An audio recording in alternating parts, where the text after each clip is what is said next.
On va continuer durant cette deuxième heure en compagnie de Sylvain Mimoun de se poser la question, l'érection, quelle est son importance? Est-ce que c'est plus important pour l'homme? Est-ce que c'est plus important pour la femme? N'hésitez pas en tout cas à nous rejoindre sur Sud Radio 0826 300 300. Dans un instant, on donne la parole à une femme, à Sylvie, et c'est bien d'avoir aussi la vie des femmes. Alors, la petite devinette du jour, pourquoi l'homme éjacule par saccade? Vous avez une idée, sans regarder ma fiche, Sylvain? Non. Eh bien parce que la femme avale par gorgée, tout simplement. Voilà. Ah. Eh oui, c'est mécanique, hein, c'est tout, c'est normal. Alors, est-ce que c'est plus important pour l'homme ou pour la femme? Sylvie, votre réponse? Oui, allô, bonjour Brigitte, bonjour Sylvain. Eh bien, écoutez, pour ma part, voilà, l'érection était importante pour moi. Car ça me rassurait dans le sens où me dire que j'étais toujours désirable, que j'étais toujours belle. Voilà, ça me rassurait dans ce sens-là. Nous nous sommes eus il y a quelques mois au téléphone car mon compagnon était plus du genre passif. Nous en avons déduit qu'il fallait qu'on voie un thérapeute sur ce sujet-là. Aujourd'hui, en fait, cette érection me satisfaisait, comme je vous disais, me rassurait, comme quoi j'étais toujours sa femme, qui me désirait autant. Et finalement, ça veut rien dire du tout. Parce que ça peut les émotions, oui, sont présentes, mais en fait, un homme peut avoir une érection, je dirais presque pour un oui ou pour un non. Voilà. Et pas forcément que pour soi. Enfin, que pour moi, en l'occurrence. Voilà. Voilà ce que j'en pense. C'est-à-dire que vous avez l'impression aujourd'hui que finalement l'érection de votre homme ne vous apporte plus cette satisfaction et ne vous rassure plus. Tout à fait, ce réconfort dans le sexe, narcissique, comme on dit. Non, oui, alors peut-être je suis narcissique, je ne sais pas. Non, je dis pas que vous êtes narcissique, c'est un réconfort narcissique. Alors aujourd'hui, nous sommes séparés. Voilà, depuis une semaine, nous sommes séparés. Mais vous croyez pas que, d'une certaine manière, oui, vous en avez fait une sorte de symptôme de cette érection? Le challenge. Parce qu'au fond, ouais, c'est-à-dire peut-être qu'il y a eu d'autres éléments dans le couple qui vous ont laissé croire qu'il ne vous aimait plus ou qu'il ne s'intéressait plus à vous ou que vous n'étiez... Ah ben déjà, ce n'est pas quelqu'un de très émotif, enfin qui va parler, qui va s'exprimer. Ce n'est pas quelqu'un d'affectueux, ce n'est pas quelqu'un de tendre. Voilà. Donc je me disais au moins s'il y avait ça, ça me rassurait un petit peu. Voilà. Aujourd'hui, il y a quelques jours, j'ai appris qu'il me trompait. Avec plusieurs conquêtes. Et puis, au final, je me dis, oui, en fait, c'était bien naïf de ma part de me rassurer dans ce que ça, en fait. J'aurais dû comprendre peut-être autrement. Voilà, je suis un peu troublée par tout ça. C'est normal. C'est normal. Voilà.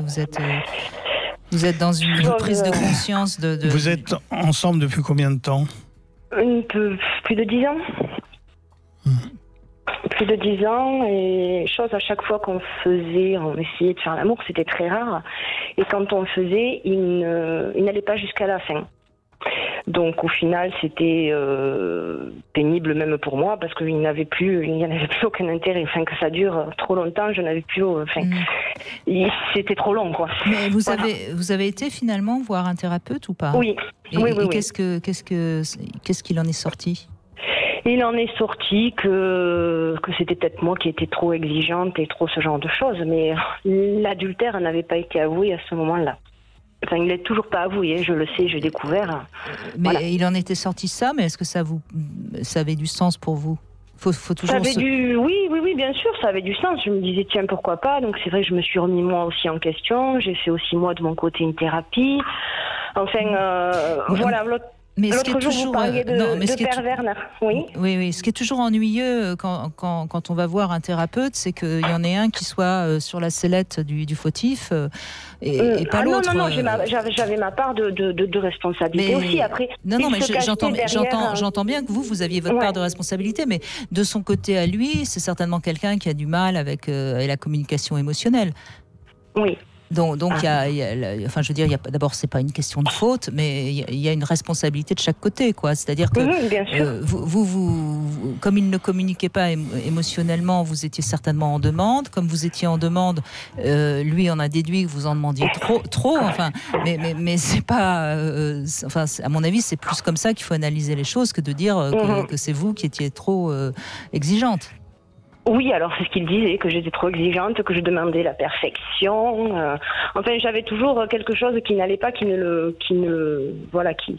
moi, j'aimais bien la tendresse et bien sûr, en ayant passé un petit moment avant à la douche. Donc, il fallait toujours que il se cachait un petit peu dans mes demandes qui ne lui convenaient pas non plus. Donc aujourd'hui, voilà, moi, l'érection, pour moi, au final, elle n'est pas essentielle dans un couple.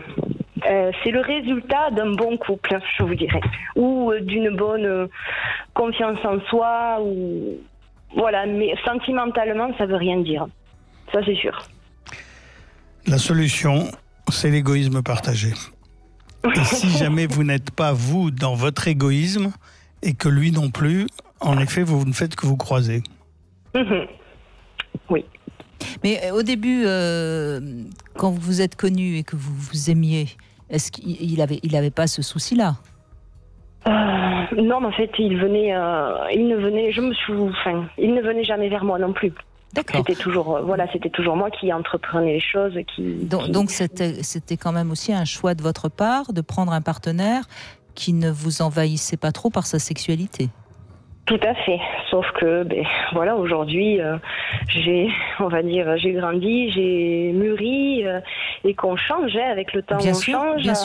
Et on a envie d'autre chose en vieillissant tout simplement, et qu'aujourd'hui ça colle plus. On va dire en s'épanouissant, alors on va pas dire en vieillissant. En vieillissant, en s'épanouissant, tout à fait. Oui, tout à fait. Donc ça a été un choix de partenaire qui vous convenait il y a 10 ans, et puis aujourd'hui c'est plus un partenaire qui vous convient. Voilà.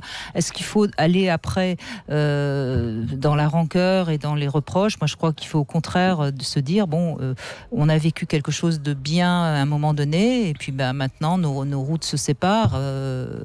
Voilà tout. Peut-être que lui aussi, il faudrait qu'il réfléchisse sur le choix qu'il avait fait avec vous et qui aujourd'hui ne lui convient plus non plus puisqu'il a été voir beaucoup ailleurs. Mais alors pourquoi ? Ça c'est son problème, hein. C'est pas. À la limite c'est plus le vôtre. Mais alors. Oui, c'est plus le mien, mais enfin quand on parle de blessures, de trahison, d'abandon, de ce genre de choses, lui de son côté en a eu, et là moi ça me fait remonter aussi un petit peu tout ça. Donc alors ce qui est important Sylvie, puisque malheureusement j'ai compris que votre relation était terminée, hein. Ce qui est important, c'est que ça a réveillé des blessures et que vous pouvez donc un peu mieux les découvrir, les analyser et guérir la petite fille qui est en vous, comme je dis souvent. Bien sûr. Mais c'est tout. De toute façon, l'histoire elle est derrière vous. Oui. Après aujourd'hui, c'est vrai que je me pose beaucoup de questions au niveau de gynécologique. J'ai bien peur qu'il ne soit pas protégé. Donc j'ai pris rendez-vous chez un gynécologue. Qu'est-ce qui peut me mettre en alerte si j'ai quelque chose qui ne va pas en moi ? Comment vous dire ? Voilà, je sens qu'il y a quelque chose. Alors Sylvain étant gynécologue, il va déjà vous donner un petit aperçu. Alors si vous n'aviez jamais d'infection avant et que vous en avez systématiquement maintenant, ça peut vous mettre en alerte. Mais normalement, c'est pas comme ça que les choses se font. Il y a beaucoup de femmes qui s'inquiètent du fait d'attraper une infection par le partenaire, mais en fait, la plupart du temps, c'est pas ce qui se passe, en tout cas pas dans les couples constitués. Après, quand on a de multiples partenaires et que on reste pas longtemps avec chacun de ceux-là, il y a plus de risques statistiquement d'avoir des infections à répétition comme ça. Donc la question de fond aujourd'hui, c'est que si vous êtes bien vous-même, eh ben, profitez de la vie, entre guillemets, en même temps. Et si jamais vous voyez que quelque chose dysfonctionne, oui, allez voir le médecin s'il y a besoin de voir le médecin. Voilà. Bon, maintenant, si ça vous rassure, faites un bilan. Voilà. Mais il n'y a pas, enfin, je veux dire, le risque. D'abord, il faut rappeler que les femmes sont plus à risque que les hommes. Ouais. Ça veut dire quoi? Ça veut dire que si votre partenaire a eu plusieurs relations avec des femmes différentes, il a moins de chances d'attraper quelque chose que si vous aviez eu plusieurs relations avec des hommes différents. D'accord. Et du fait par exemple, il y a eu un temps où ça allait beaucoup mieux entre nous, justement le temps de la thérapeute, mais il ne finissait jamais. Est-ce que c'était dû à moi parce qu'il était très porté sur le porno, sur ce genre de choses? Est-ce que je me dis c'est ta faute? Non, c'est qu'il s'est habitué à chercher le plaisir pour le plaisir, et du coup il s'est entraîné d'une certaine façon à retarder son éjaculation. Et après, ça devient un réflexe et ça s'auto-entretient. Absolument. Et puis alors, bonne nouvelle aussi, puisqu'il n'éjaculait pas, les risques d'infection sont minimes. Parce que c'est quand même le sperme qui est le plus porteur d'IST. Donc, finalement, c'était un mal pour un bien. D'accord. Voilà. Hein. D'accord. Mais je crois, Sylvie, que ce qui est important là, pour l'instant, c'est de vous retrouver, vous, et puis d'essayer de donner du sens à cette histoire, à ce choix de partenaire, à ce qui a fait qu'à un moment donné, ça ne vous convenait plus. C'est ça qui va vous permettre de faire la paix et puis de pouvoir repartir plus tard, hein, je ne sais pas quand, parce que ça, c'est vous qui verrez, vers une nouvelle histoire. Hein. D'accord. Il ne faut pas que je me focalise. Oui, là j'entends, et c'est normal, hein, là vous lui en voulez, c'est normal parce qu'il vous a blessé, mais c'est en revenant vers vous que vous allez faire la paix. C'est pas en continuant à l'agresser lui, parce que de toute façon... à chercher, dans le passé récent ou pas récent. Oui, alors après, moi j'ai besoin de preuves, de me dire en fait que c'était pas de ma faute si on faisait pas l'amour avant, parce qu'à chaque fois c'était de ma faute. Donc j'ai besoin de preuves, de me dire que c'est toujours c'est une alchimie, hein, le couple. Donc c'est ni de votre faute ni de la sienne. C'est une rencontre de deux inconscients, de deux personnes avec des blessures et qui n'ont pas su se réparer et qui ont donc appuyé encore plus là où ça fait mal. Et c'est donc en comprenant là où ça vous fait mal que vous allez grandir. D'accord ? D'accord. Oui, tout à fait d'accord. Merci Sylvie. Merci, au revoir. Merci beaucoup. Allez, dans un instant, on va retrouver Ambre qui va nous parler de la prostitution masculine. C'est quoi ça? Ça existe encore, la prostitution?